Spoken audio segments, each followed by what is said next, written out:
Selamat pagi saudaraku, salam sehat selalu ya. Jangan lupa hati harus gembira, karena hati yang gembira adalah obat yang paling mujarab. Pagi hari ini saya ingin menyampaikan pendapat saya yang setelah saya analisa hampir kurang lebih 10 tahun lah, 5-7 tahun. Kebetulan saya pernah tinggal dan sekolah di Eropa dan pernah tinggal di Singapura dan banyak mengunjungi beberapa negara yang maju. Terkadang kalau saya melihat polisi di negara saya sama polisi di sana, saya mau menangis sekali. Kalau polisi di sana itu sudah bisa saya pastikan 99% orientasinya ingin melayani masyarakat, ingin memberantas kejahatan. Sementara di sini saya berani pastikan 80-90% orientasi para penegak hukum khususnya kepolisian, bila ada terjadi tindak kriminal ataupun kejahatan yang dilaporkan oleh warga, 90% itu tidak akan cepat diproses. Kalau yang laporkan itu orang miskin, tidak ada uang, boro-boro mau ngasih polisi, makan pun dia susah. Kenapa ini bisa terjadi? Saya pikir-pikir, saya analisa ya, saya lihat, oh mungkin seperti ini ya. Kalau di Eropa, negara-negara maju, itu yang jadi polisi itu adalah memang dia pengen jadi polisi. Dia memang cinta sama polisi, pekerjaan polisi, sehingga orang-orang yang di sana, yang muda, anak-anak muda sana, mendaftar sendiri atas keinginannya sendiri. Dan mereka tidak mengeluarkan uang puluhan juta, ratusan juta, bahkan miliaran rupiah untuk menjadi polisi. Tidak. Karena menjadi polisi di sana ya adalah suatu kebanggaan, karena memberantas secara cepat para penjahat dan kriminal, dan selalu siap berada di paling depan dalam melayani masyarakat, dalam merespon laporan masyarakat. Makanya kalau saya kan suka nonton film-film action polisi di sana. Ada, kalau ditelepon saja 911 itu dalam hitungan menit pasti datang.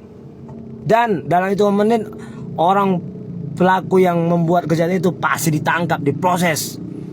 Pasti. Ya.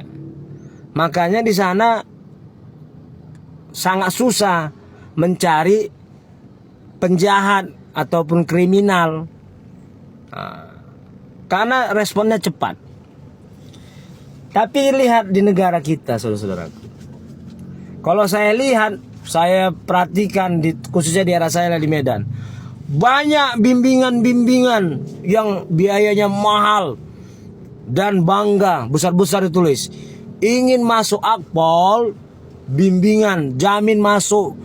Saya tanya berapa biaya bimbingannya. Wah, luar biasa saudaraku, 40 juta, 50 juta, 60 juta bimbingan hanya masuk Akpol. Kalau saya simpulkan, berarti orang-orang yang masuk akademi kepolisian itu 90% orang kaya.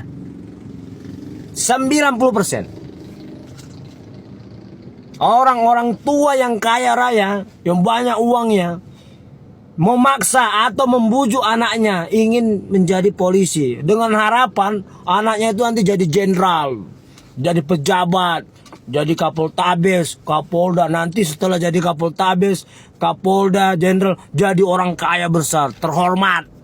Itulah mental orang tua di Indonesia yang kaya raya itu, memasukkan anaknya menjadi polisi dan masuk di akademi kepolisian. Iya. Jadi bukan murni daripada anak itu ingin menjadi polisi, tidak.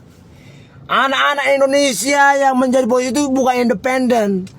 Mereka dibujuk orang tuanya, diceritakan begini-begini, bangga nanti pakai baju dengan pangkat yang tinggi dan pakai pistol dan lain sebagainya. Mereka bangga jadi polisi.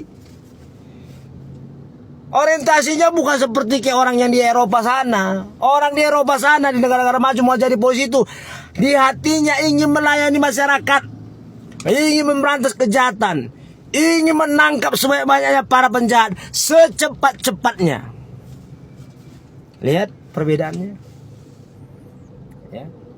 Makanya terlalu capek kita melihat, terlalu banyak kita melihat banyak warga-warga negara Indonesia ini yang miskin, yang teraniaya, yang dipukulin, mungkin yang dirampok, yang barangnya dicuri dan lain sebagainya. Ketika mereka melapor ke polisi, itu laporannya luar biasa. Kalau bisa dipersulit, kenapa dipermudah? Saya lihat seperti itu. Kalau bisa diperlama, ngapain dipercepat? Tapi ini hanya berlaku sama orang yang tidak punya duit, masyarakat yang miskin. Saya berani bilang gini karena saya tidak munafik. Saya jujur. Coba kalau yang orang kaya melapor, atau orang-orang toke-toke, pejabat, wah cepat sekali tuh. Ya, kalau bisa tangkap langsung. Apa kalian tidak sadar kalian, para kapolsek, ya, kapoltabes, kapolres, ya, dan juper-juper. Seharusnya kalian malu. Polisi Indonesia itu seharusnya malu kepada bangsa ini, kepada para leluhur kita, pahlawan kita yang berjuang bertumpah darah, ya, untuk merdeka, hanya untuk mewujudkan kesejahteraan Indonesia, keadilan bagi seluruh Indonesia. Tapi lihat apa yang kalian lakukan. Saya capek berdebat sama para juper, kapolsek. Kalau kalian gunakan ilmu kalian dengan dasar orientasi kalian yang konsepnya kalau bisa dipersulit, ngapain dipermudah? Kalau bisa diperlambat, ngapain dipercepat? Ya, saya pastikan orang-orang miskin, masyarakat yang tidak punya uang, jangan pernah bermimpi mendapat keadilan dari kepolisian Indonesia. Itu terjadi. Ya. Yang saya tangani sendiri aja, yang baru-baru ini, yang tahun ini, ya, udah 2 di polsek yang sama. Orang mencuri kayu di lahan orang, ditangkap tangan, dilaporkan yang mencuri itu, dibawa dia suratnya, ya. Tapi sampai sekarang lihat, yang mencuri kayu itu tidak ditangkap.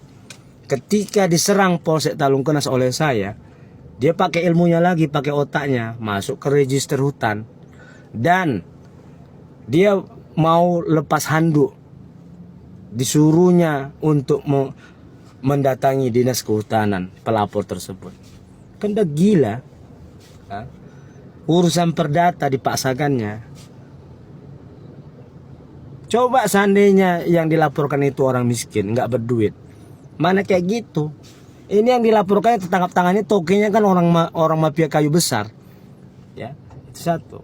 Yang sekarang ini saya mau ke Polsek Talungkenas, orang miskin Pak Giawa dipukulin, dianiaya sampai mau mati di depan istrinya dan anaknya. Untung diselamatkan. Kemudian oleh kepala dusun dibawa ke Polsek Talungkenas, dipisum dan lapor. Sampai sekarang udah 5 bulan tidak ditangkap. Malah Juper Siombing yang di Polsek Talungkenas mengganti pasalnya ke 351. Pengeroyokan diganti kepada penganiayaan ringan. Itulah hebatnya. Makanya tidak saya kasih anak saya jadi polisi. Saya tidak mau. Bagusan jadi pengusaha. Mereka